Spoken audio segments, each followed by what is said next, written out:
Hello, thank you for coming back to my kitchen. You are very, very welcome as always. Today I'm going to be making vegetarian spaghetti bolognese.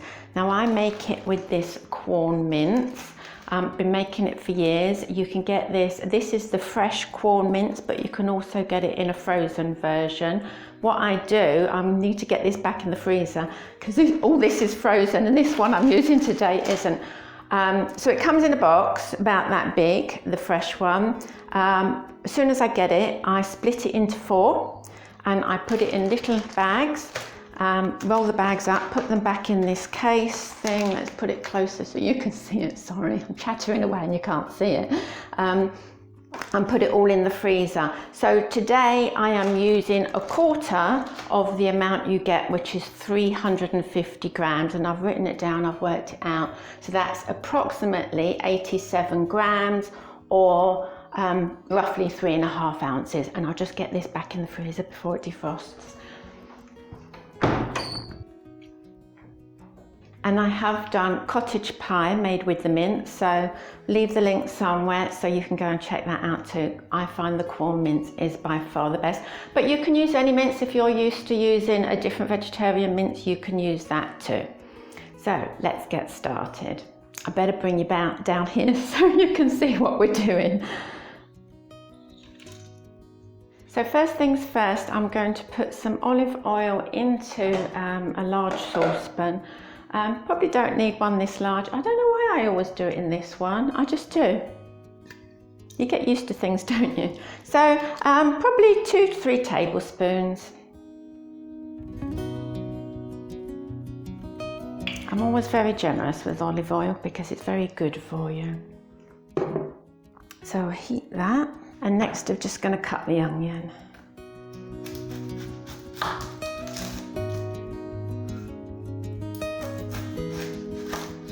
So all I've done here is cut it in half long ways. Just take this outer piece off, because this onion needs to be cut very, very finely.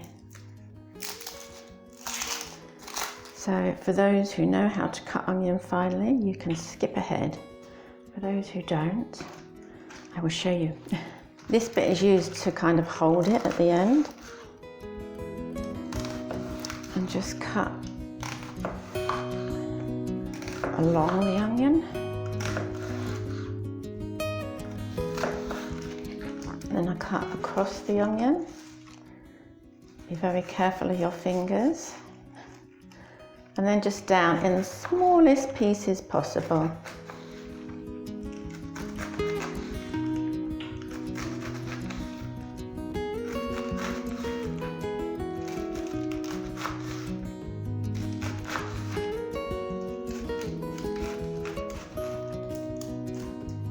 And if you have any pieces like this at the end that aren't in small pieces, just go over them again.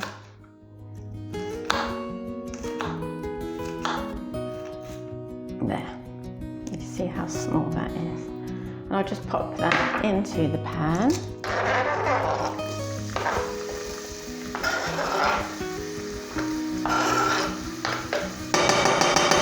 And I'll do the same with the other half of the onion. So now all the onion is in the pan and cooking. We need to chop the garlic up.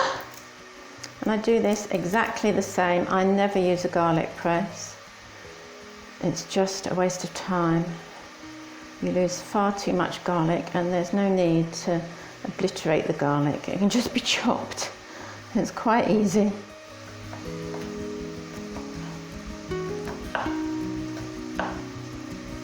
Exactly the same as the onion.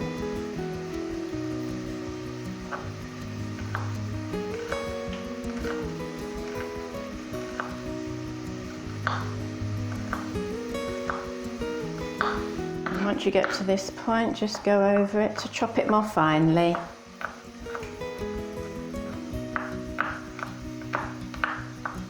So my onions have been frying away in the oil for about 10 minutes and I'm just going to put the chopped garlic in, but I have turned the heat down because the garlic doesn't want to go in at the same hot temperature as the onions we're cooking at. Garlic burns very easily, so it needs to go in at a very low temperature. And that'll only need a minute, and we'll put the Quorn in. Oh, smell the garlic straight away, delicious. So the Quorn goes straight in. And remember, that was about 87 grams or 3.5 ounces. And we just stir that in. And what happens is the Quorn absorbs all that oil that's been flavoured by the onion and the garlic. You get a wonderful flavour.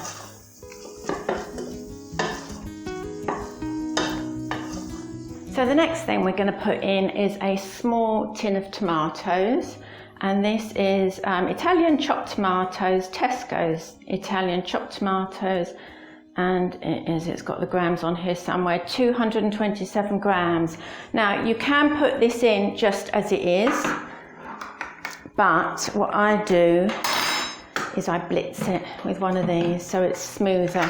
Just a matter of personal taste.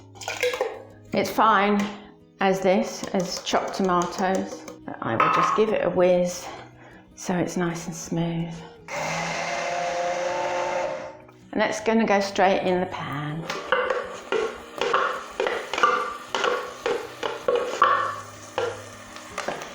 The next thing to go in is a teaspoon of this chilli sauce. I use this one. Lingham's chili sauce, just 1 teaspoon. If you're using another one, this is a very strong one, so I'm only putting a teaspoon in. If you're using a different sauce, you might need more than 1 teaspoon. And a big squirt of Heinz tomato ketchup.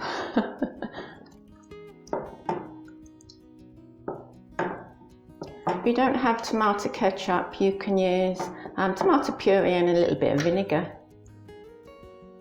Probably about 3 tablespoons gone in there. And just give it a stir.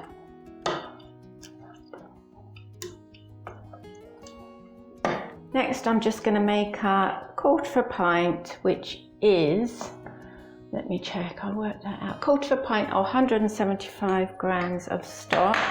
I just normally put a teaspoon of vegetarian Bisto gravy granules in.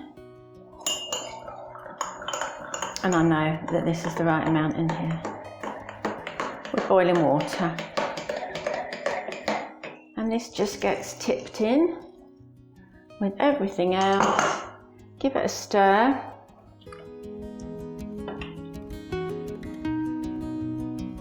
Season to taste with salt. And pepper.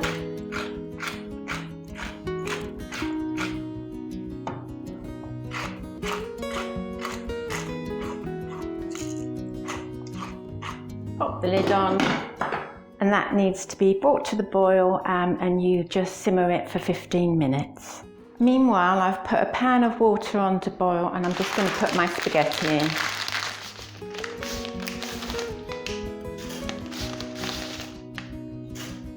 So once your spaghetti sauce has got about 7 minutes left to cook, you need to have a look and check the consistency. Now, I would like my sauce a little less runny than this, so I'm going to leave the lid off now so some of the water can evaporate out, and the sauce will thicken. And once you get to about the thickness that you want, you know, give it a stir and have a look, then the lid can go back on. But for now, I will leave the lid off for the water to evaporate. So I'm just going to check that my pasta is done. It's had 10 minutes, so it should be. Oh, it's hot. Oh. Perfect.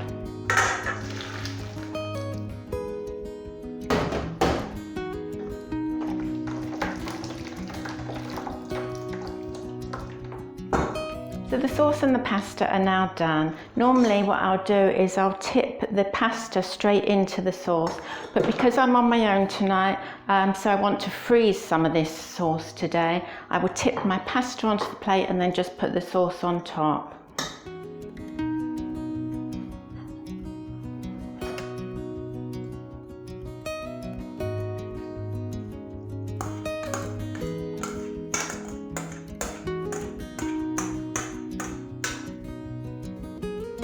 rest of the portions I just put into Tupperware containers, so individual portions in Tupperware containers, and put them in the freezer when they were cool.